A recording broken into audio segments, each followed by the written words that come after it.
The Second Amendment is under attack, if you haven't noticed, and your ability to carry firearms is actually, in some states, depending where you're at, it's okay. Some, it's, I'd say, deeply at risk, at the very least.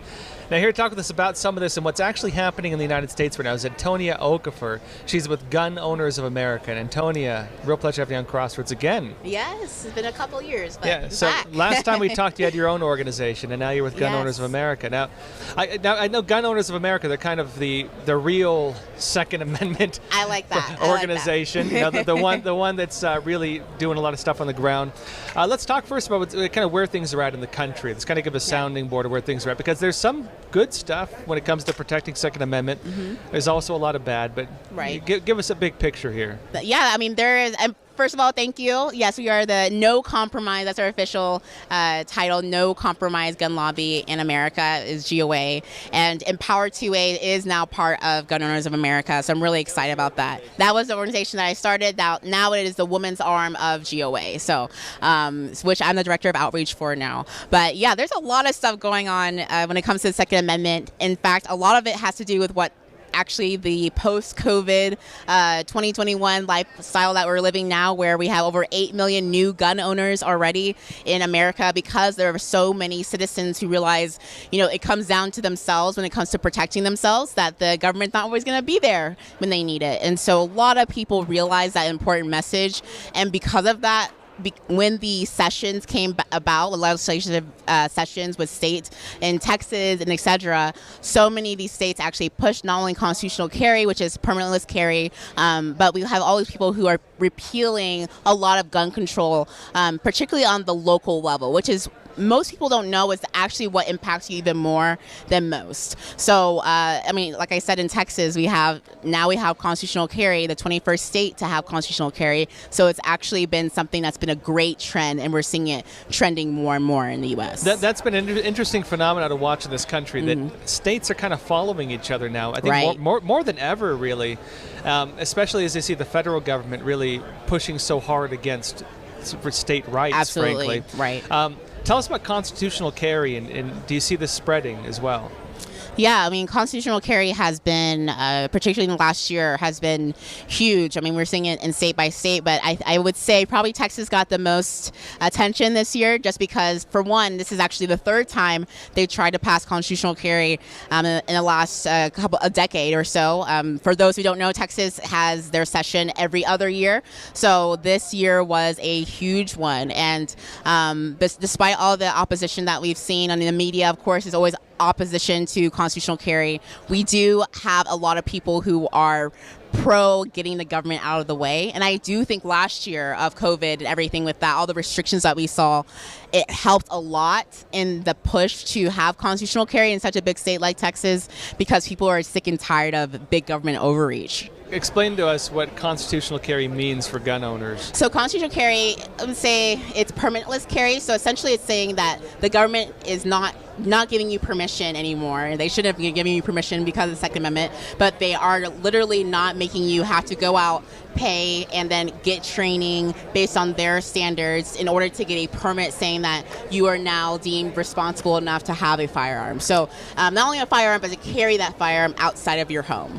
So in people in Texas, for example, so you have this thing called the castle doctrine, which a lot of states have in the country, which is essentially saying that your castle, so in your home and your vehicle, you're allowed to have your firearm without a permit. But in order to carry that firearm outside of your vehicle or your home, you have to get a permit, which is concealed carry or open carry. This is saying, constitutional carry is saying that you don't need to get your government permit to say that you can carry outside of your home or your vehicle. So that's what constitutional carry is. And it's interesting to think that Texas is like the 21st state. Yeah, it's not one of the first. Everyone would think Texas would be like one of the first. What happened? I know. Part of that is the whole perception, right? Is that people think Texas is this bastion, and this is coming from a native Texan. Okay, it hurts me to say this and to admit this, but I think it's more important for the movement overall, because we have to stop this perception that Texas is this bastion of freedom. We want it to be, and I think the ideals are there. But unfortunately, we've had to roll back these gun restrictions, like having to have a permit for open carry, which a lot of states, even Colorado, doesn't have a permit. It doesn't make you get a permit for open carry. So I think people are realizing that Texas is not the place that it should be, right? But they are finally getting people to realize that and actually take these restrictions back and help people. But man, I mean, campus carry, for example, concealed carry on college campuses, Texas was the 8th state to get that. I mean, even Oregon got campus carry before Texas, and the same thing with constitutional carry, the 21st state. We can do much better, but we need to continue to help people, remind them that we're not doing so well right now, and we can do better. So just over 20 states. We got a few more quite a few more to go. Yeah. What's the progress on this? Well, I mean, just the last year alone, we've had, it went from 16 to 21. So we've had incredible increase in people in the session, which again, it's not every year that they have sessions. So there are ones that are just not going to be talking about constitutional carry next year, but the groundwork is important and it needs to be laid. We also of course, have had unfortunate, I would say, disasters when it comes to the government with constitutional carry. We've had Colorado who are pushing more gun restrictions after you would think people would realize that, especially after the Boulder shooting that happened a few months ago, that although they had an assault weapons ban that had just been deemed unconstitutional just literally 2 days before that big shooting in Boulder, although they have universal background checks, although they have all these gun restrictions in place in Colorado, they decided to go in this insanity cycle of pushing for more gun control. So they did that in Colorado, and it's probably one of the worst gun control bills, just rush of bills that we've seen in a long time. So we have these states who are pushing back in the other direction as well. Now on that, there's a few different things moving right now from the Biden administration. One of them is that they want to go after gun manufacturers. They're talking about making it so people can sue gun manufacturers. Right. Where is this whole battle at, and what's the likelihood of this getting passed? Well, I mean, this is not a new battle. The trying to make gun manufacturers responsible for example, probably the most recent history is what we saw after Sandy Hook. There were a lot of people who were the parents trying to make the gun manufacturers responsible for what happened. I mean, they try to do that every year. I think now it's just trying to make this a permanent stay where it's something across the board federally.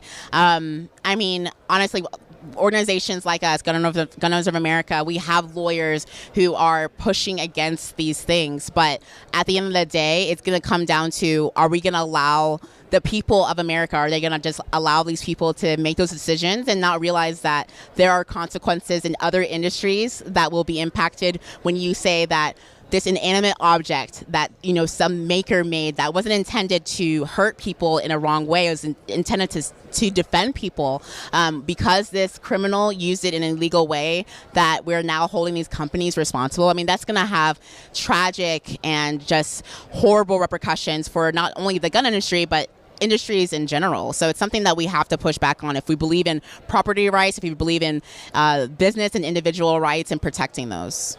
Another big thing we're seeing is this push to, and this is kind of where a lot of the federal level battle is at, this push to go after what they call high-capacity magazines. Right, that's the label they use for it. Right, exactly, yes. And also, what they call things like bump stocks and things that can be that can be added to the gun to change the nature of it. And I think the big concern with this, the high capacity magazine thing, is whatever, but I think the big concern for a lot of this is not just the initial policy, but what the powers it introduces and what could be the next step with it. Tell us where you're at with kind of pushing back against these policies. Like, I know you have a lot of legal arms at the organization. Yeah. What's being done? Oh, there's so many different things. And even, the high capacity, quote unquote, high capacity magazine fight has been fought on the federal and the state level for a long time. I already think about Colorado, who passed that in 2013, and now realizing that the policies they put in place are not working. Who knew? Because, again, people hear high capacity magazine, and for the most part, when it comes to implementation, it's not having more than 10 rounds. And for anybody who knows what 10 rounds is in a typical firearm, it's not much. It's not high capacity, that's not for sure. So it's a lot of just intentional pushing of misinformation, and also just taking advantage of people's lack of information when it comes down to what it means to be a firearm owner, what firearm owners are who are law-abiding, trying to do the right thing, just trying to exercise their Second Amendment. A lot of women who are now 22% of the population of gun owners have the number one reason to get a firearm is for self-defense.